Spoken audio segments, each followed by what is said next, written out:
Ce sont des personnes qui viennent vous dire, mon frère, j'ai entendu qu'on recrute là-bas. Ma soeur, j'ai comme l'impression qu'on aura un devoir.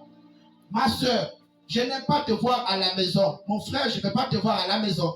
Ma soeur, tu es une fille de prière. Mon frère, tu es un homme de prière. Je n'aime pas quand tu restes à la maison. C'est ce qu'on appelle les relations d'addition. Les relations de multiplication, ce sont des relations qui te disent, par rapport à ce que tu as, il faut encore.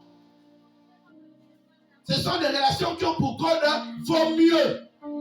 Ça veut dire que tu as déjà dans une zone de confort, mais cette relation te dit, ce n'est pas ton niveau. Fais encore. Fais encore. Ça, ce sont les relations de multiplication. Et généralement, les relations de multiplication sont données à des personnes qui vous disent des vérités. Quelqu'un qui vient te dire, mon frère, le t-shirt là et toi, il faut que tu te sépares. Parce que tous les jours, il n'y a que ça. C'est un esprit de limitation. Laisse ça. C'est une relation de multiplication. Une personne qui te dit que ta bouche sent, c'est quelqu'un qui t'aime beaucoup. C'est une relation de multiplication. Une personne qui te fait comprendre ton observation personnelle, c'est une relation de multiplication. Mais une relation de soustraction, ce sont des personnes qui aiment toujours venir te raconter les vies privées des autres. Ils viennent te dire, ah, j'ai appris que. Et ce matin, tu dois prendre la décision d'être ferme quand on vient te donner une décision. Lorsqu'on vient te donner une information sur ta vie. Après à poser la question à la personne qui vient te donner l'information sur une critique. Qu'est-ce que toi tu as dit de moi? Parce que c'est ce que lui il a dit. Mais toi qu'est-ce que tu as dit? Ah, je n'ai pas venu parler parce que ces choses-là, il faut toujours écouter quand même. Attention, c'est un serpent. Alléluia.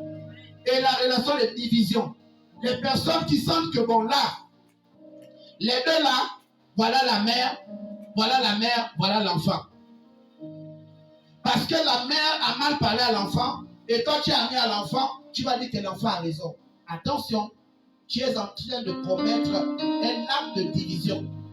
L'enfant ne peut pas avoir raison devant la mère. Il faut éviter qu'un enfant soit confronté avec son père et sa mère. C'est tuer l'originalité profonde de l'amour entre le père et l'enfant. Il faut éviter ça. On ne fait pas asseoir un enfant et son parent. On ne fait pas ça.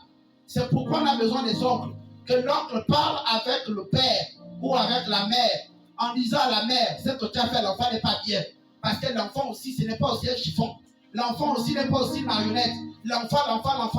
C'est les oncles. Mais pas que l'oncle va dire à l'enfant, assieds-toi, raconte, maman a fait quoi? Ça ne se fait pas.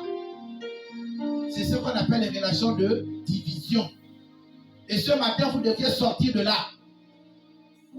Quelqu'un qui aime parler des autres et n'aime pas parler de soi, c'est quelqu'un de division. Alléluia. Et ce matin, vous deviez faire attention. Qui vous a dit que là où vous êtes là, vous n'avez pas droit à avoir aussi le bonheur? Vous n'avez pas droit à avoir des voitures de haut niveau. Vous n'avez pas droit à habiter à la sablière, comme on peut dire.